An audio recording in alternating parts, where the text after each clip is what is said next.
Est-ce que je suis artiste? Moi, je m'amuse à dessiner. Je dessine aussi bien sur des boîtes de conserve que sur des murs, que sur des tableaux, que sur des livres. Est-ce que c'est... Oui, c'est une sorte d'artiste. Moi, je dis que je suis un amateur professionnel. En fait, c'était pas du tout un projet à moi, c'était un projet à lui. Et Frédéric est comme une araignée. Et j'ai été pris dans la toile. Frédéric m'a parlé de son projet.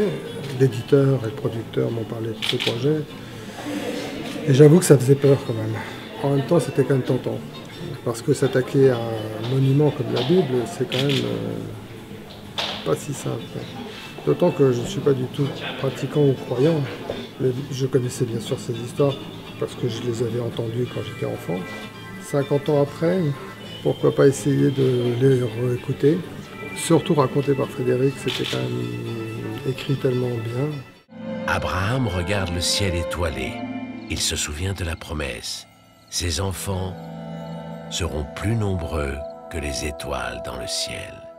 Parce que Frédéric est un grand auteur contemporain en français, pas habitué à travailler avec du dessin par contre. Et donc m'appuyer sur ses textes, ça a été quelque chose de très intéressant.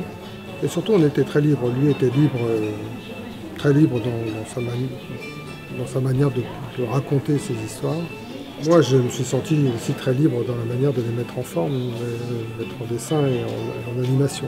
Parce que c'était ça qui était intéressant, c'est comment aujourd'hui on peut reprendre ces textes, s'en emparer encore aujourd'hui, et en faire quelque chose qui puisse être entendu ou lu par des gens d'aujourd'hui.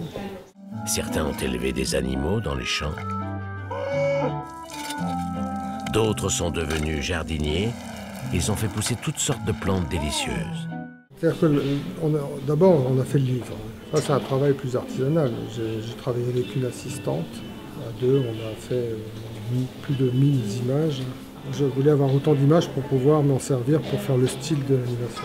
Alors après, quand on passe du dessin au dessin animé, on passe d'un travail artisanal à un travail industriel. Et avec la magie de pouvoir avoir le mouvement, la voix, la musique. Dans ce grand jardin vivaient Adam, l'homme, et Ève, la femme. Ce qui a été pour moi difficile, c'était d'expliquer ma vision à des gens qui n'étaient pas de la même culture, parce que la culture du dessin animé est plutôt entertainment. Et moi, ma culture, c'est plutôt le dessin, même classique, comme Laszlo Reber, par exemple. On n'avait jamais peur.